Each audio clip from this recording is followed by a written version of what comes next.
Let's be brutally honest. You're living the same week on repeat. You say you'll change, you say you're serious this time, but nothing actually moves. I was the same. Then I tried 7 habits I'd been dodging for years because they were uncomfortable and exposed every weakness I'd been hiding. And in just 1 week, my entire rhythm changed. If you're tired of pretending you're almost ready, these 7 habits will show you exactly why you've been stuck. Habit number 1, morning mind programming. The first 10 minutes after you wake up matter more than almost anything else in your day. Your brain is in this unique state where your subconscious is accessible. You have direct access to reprogram your operating system. Most people grab their phones immediately, scroll social media, check emails, and let everyone else's agenda program their brain before they even get out of bed. I was doing the same thing. Within 30 seconds of waking up, I'd be scrolling, comparing myself to others, getting anxious about messages. My brain was being programmed by external noise before I had any say in it. Here's what works. Take 10 minutes as soon as you wake up, no phone, no conversations, and prime your mind for the day. Start with breath work. There are 10-minute breathwork sessions on YouTube. The breathing shifts your state immediately. It gets you out of reactive mode into intentional mode. While breathing, focus on 2 things. First, your identity and beliefs. The way you claim something shapes how your mind accepts it. When confidence is stated as present, it settles in. When discipline is spoken as current, it roots deeper. When health is framed as already part of you, your choices begin to match it. This can feel unfamiliar at first. You're constantly in dialogue with your own thoughts, often repeating patterns that weaken your confidence or slow your momentum. Replacing those patterns with ones that support you becomes a steady mental upgrade. Do this consistently, and your beliefs about yourself actually shift, about what's possible, about how you show up. Second, your behaviors for the day. Visualize what you're going to do and see it going exactly how you want. See yourself handling that conversation well. See yourself crushing your work. See yourself making the healthy choice. When similar situations show up again, your mind recognizes the pattern from past experience. That familiarity builds steadier confidence and increases the chances that you follow through with what matters. You're setting 2 GPS coordinates, your emotional GPS, how you want to feel, and your mental GPS, what you're going to do. Most people wake up and accept whatever mood hits them, whatever thoughts pop up. This changes that completely. In just a second, I will show you the 1 mental shift that separates people who actually change from people who just think about changing. But first, you need to understand why you keep failing at the same things over and over. Habit number 2, radical ownership.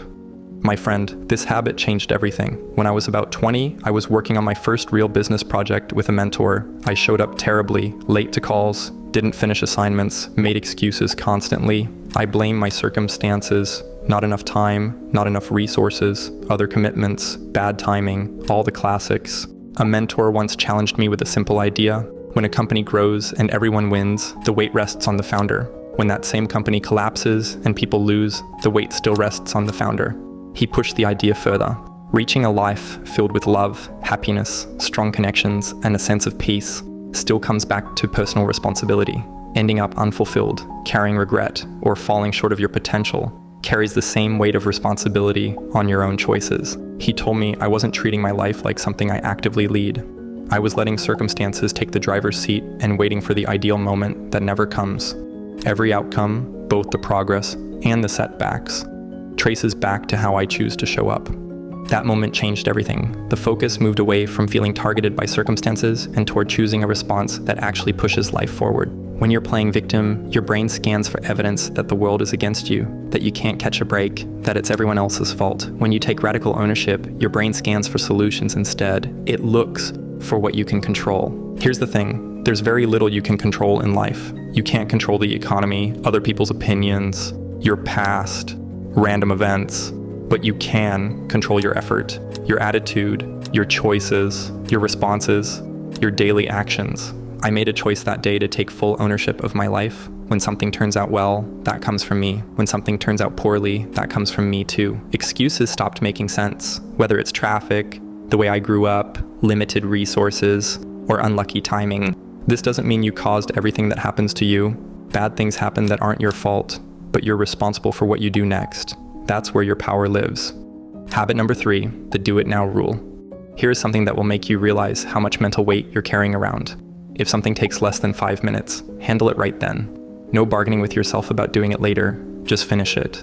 Every task you leave undone creates what I call an open loop, like having 50 browser tabs running simultaneously in your brain. Each one drains a little energy, pulls a little focus.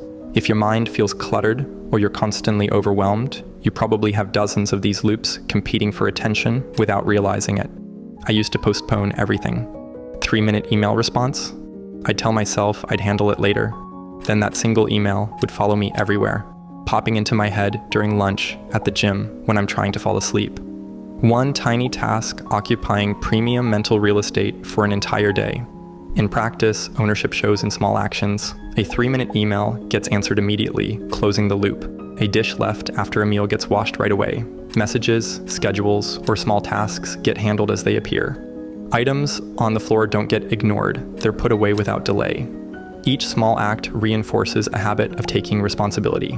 If you're deeply focused on something meaningful, don't break that concentration for these small tasks. But when you're moving through your day normally, transitioning between activities, this approach changes everything. This trains you to become someone who actually finishes things. Most people are great at starting, but terrible at completing. Handling these small tasks throughout your day is like doing finishing reps at the gym. You're building the muscle that follows through. You're proving to yourself repeatedly that you complete what you start. Set a 15-minute timer and tackle every task that takes less than 5 minutes. Reply to messages, put away clothes, wipe counters, file papers. In 15 minutes, you'll finish more than expected. Notice how much calmer your mind feels afterward. The mental space and quiet you've created for yourself. I'd love to hear your take on this. Have you ever hit that point where finishing something small actually gave you momentum for something bigger? Where closing one loop made you realize how many others were draining you? Drop your story in the comments. It might be exactly what someone else here needs to hear today. Habit number 4, extreme boundaries with technology. Setting extreme boundaries with technology changed everything. Understanding psychology shows how apps manipulate dopamine, use variable rewards, and exploit endless scrolling. Awareness doesn't prevent susceptibility. Control is required to avoid being influenced by them. This isn't anti-technology. I run my business online. Technology is incredible, but it needs boundaries, or it will ruin your focus, your peace, and eventually your life. Here are the specific boundaries that work. Phone on airplane mode every night. At a specific time, airplane mode, no exceptions. If someone needs me urgently, they can call twice, which breaks through. Otherwise, unreachable. No phone zones. First hour after waking up, no phone. Family time after 7 p.m., no phone. Deep work sessions, phone in a completely different room. Not silent, not face down, in another room, all notifications off, everything. Instagram, email, text previews, all off. The only thing that makes my phone light up is an actual phone call. Every notification is a cortisol spike, an attention robbery. I'm not giving away my attention for free anymore. 30-minute social media limit, built-in screen time limits. Once I hit 30 minutes of social media for the day, done. App locks, life is not inside your phone. It's everything happening outside of it. Tech-free windows throughout the day, dinners, bedtime, morning routine, workouts, sacred, no devices. Your attention is not a buffet where everyone gets to take a piece. Your attention is your life. Whatever you pay attention to is what you experience, what you think about, what you become. Protect it like your life depends on it, because it does. When I implemented these boundaries, everything improved. Work got better because I could actually focus. Relationships got better because I was actually present. Sleep improved because I wasn't scrolling before bed. Anxiety decreased because I wasn't constantly available to every ping and notification. Examine your phone and consider ways to reduce its pull. Examine your computer and find ways to eliminate unnecessary distractions. Setting boundaries isn't anti-technology. It's pro-you, pro-peace, pro-focus. The more I implement these boundaries, the more present I am with what actually matters. By the way, I just launched YouTube memberships on the channel. If you've ever wanted to get more involved or support what I do here, this is a great way to do it. Members get some cool perks, like priority replies to your comments and even the chance to suggest topics for future videos. So if that sounds like something you'd enjoy, check out the join button below. I'd love to have you on board. Habit number 5, speak your reality into existence. My friend, speak your reality into existence. Use your words to aim at where you want your life to go. This isn't just positive thinking. Language literally shapes your brain, your attention, your emotions, your identity, your beliefs. You act in alignment with what you believe. Confidence is treated as part of who I am. Success is treated as already realized. I speak about myself from the perspective of the person I already embody, not who I hope to become. You can be afraid of something that hasn't happened yet in the future. Anxiety is literally fear of future events. So if you can emotionally experience fear about something that hasn't happened, you can also experience gratitude for something that hasn't happened yet. You can thank the universe, God, whatever you believe in, for things you're calling into your life right now. When focusing on health, frame it with gratitude for your well-being. The mind can support healing just as easily as it can worsen symptoms. Every word you use shapes that outcome. Your language shapes everything. What you notice, how you feel, who you think you are, and ultimately, what you do. We act in line with what we believe about ourselves. Behaviors don't define identity. Experiencing anxiety doesn't make someone anxious by nature. It simply means they have gone through anxiety. That distinction matters in how the mind perceives itself. Language shapes perception. Acknowledging past anxiety or struggles frames experience without defining identity. Challenges with relationships or skills are seen as part of growth, not as fixed personal traits. One locks you into an identity. The other acknowledges the past, but leaves room for change. The guideline is simple. Avoid attaching limiting labels to your identity. Statements that diminish your worth or ability reinforce the wrong wiring. Shift toward descriptions that recognize your capacity and growth. Identity should reflect possibility, not limitation. There's an ancient Hebrew word, abracadabra. Most people think it's what magicians say. The actual translation is, as I speak, I create. Whatever you speak, you're literally creating in your reality. What are you speaking? What reality are you creating with your words? I'm not just talking about what comes out of your mouth, your internal dialogue too, the voice in your head that narrates your life. That voice is creating your reality every single day. Make it work for you, not against you. I try to imagine all the cells in my body, all 40 trillion of them, hearing what I say and believing it. How can I speak in a way that makes every cell in my body align with what I want? When I got clear on this and started being intentional with my language, everything shifted. The way I saw myself changed. The way I showed up changed. The results I got changed. Not overnight, but consistently, over time. Habit number 6, energy audit. Most people manage time. High performers manage energy. You can have 10 hours available, but if your energy is depleted, those hours produce nothing valuable. Track your energy levels every 2 hours for 1 week. Notice when you're sharp, when you crash, what activities drain you, what recharges you. Patterns emerge quickly. Schedule your hardest cognitive work during your peak energy windows. For most people, that's the first 3 hours after waking. Don't waste peak hours on email or meetings. Use them for work that requires deep thinking. Identify energy drains and cut them ruthlessly. Certain people exhaust you. Specific activities leave you depleted. Unnecessary commitments steal energy without returning value.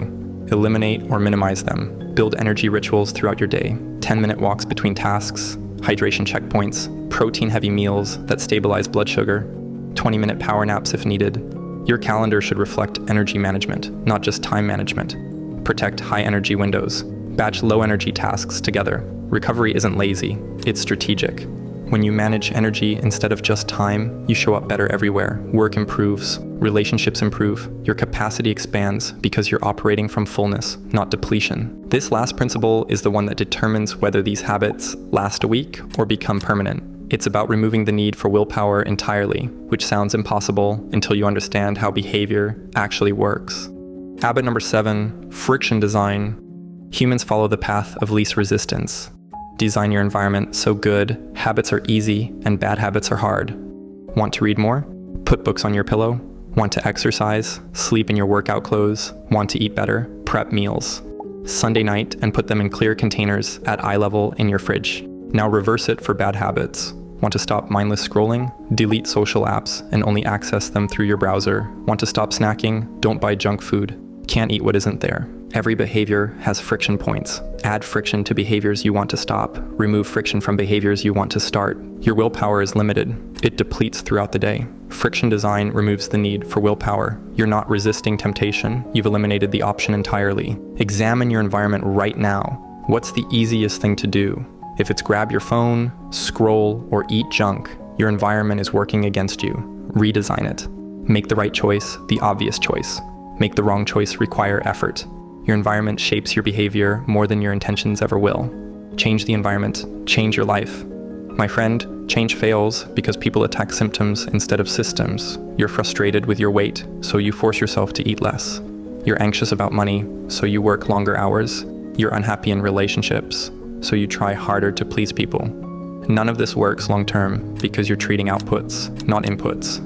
Your results are downstream from your systems. Your systems are downstream from your identity. Most people try to change results directly. They set goals, make plans, use willpower. This approach depletes fast because it fights against how you see yourself. Identity drives behavior automatically. Someone who identifies as disciplined doesn't need willpower to show up. It's who they are. Someone who identifies as healthy doesn't debate whether to exercise. It's what healthy people do. The behavior flows naturally from identity. Stop setting goals about what you want to achieve. Start building identity around who you want to become. Don't aim to read 50 books this year. Become someone who reads daily. Don't target losing 20 pounds. Become someone who moves their body and eats well. The distinction matters because one requires constant effort while the other becomes automatic. Every action you take is a vote for the type of person you want to become. Small votes count. One workout won't transform you, but it's evidence that you're someone who exercises. One healthy meal won't change your body, but it's proof you're someone who takes care of themselves. Accumulate enough evidence and your identity shifts. When your identity shifts, behavior follows effortlessly. Here's something nobody wants to hear. Consistency beats intensity every single time. We're addicted to transformation stories. Lose 30 pounds in 30 days, build a business in 90 days, change your entire life this weekend. These narratives sell because they promise results without the boring middle part where nothing seems to happen. Real change is invisible for months. You're doing the work, showing up daily, and seeing nothing. Your bank account looks the same, your body looks the same, your life feels identical. This is where 95% of people quit. They assume the work isn't working because they can't see immediate results. Understand this. Habits compound like interest. The effects multiply over time, but the early returns feel worthless. You won't notice progress day to day. You'll barely notice week to week. But compare yourself month to month, year to year, and the gap becomes undeniable. One workout changes nothing. 100 workouts change everything. One productive morning doesn't matter. 300 productive mornings become a different life. The individual action feels insignificant because it is. The pattern over time is what rewires you completely. Stop measuring daily, track monthly, judge quarterly, commit annually. Give your habits time to compound before deciding they don't work. The lag between action and result kills most people's momentum. They're planting seeds and checking every day if trees have grown yet. Growth happens underground, long before you see anything above the surface. Your job isn't to see results immediately. Your job is to trust the process long enough for compounding to take effect. Show up when it's boring, show up when nothing changes, show up especially when you can't see progress. That's where transformation lives, in the invisible middle where most people quit. The truth is, most people will finish watching this, feel a surge of motivation, and do absolutely nothing with it. They'll save it, bookmark it, tell themselves they'll come back to it, and in 3 weeks, they won't remember a single thing they read here. That cannot be you. The gap between who you are and who you're capable of becoming isn't closed with more information. It's closed with immediate action that makes you slightly uncomfortable right now. Not after you plan it perfectly, or wait for Monday, or tell yourself you'll start when things calm down. Your brain is wired to keep you exactly where you are. It will manufacture every excuse, every rationalization, every reason why later makes more sense than now. That voice telling you to wait, that's not wisdom. That's fear disguised as logic. The only way to break that pattern is to act before your mind talks you out of it. Choose one habit from this list, set a timer for 5 minutes. Do it now, while that little spark of possibility is still alive in your chest. Because that spark dies fast, and the version of you that could have changed dies with it. If you found this video helpful, this next video right here will take you even further. Your choice, your life. Start now.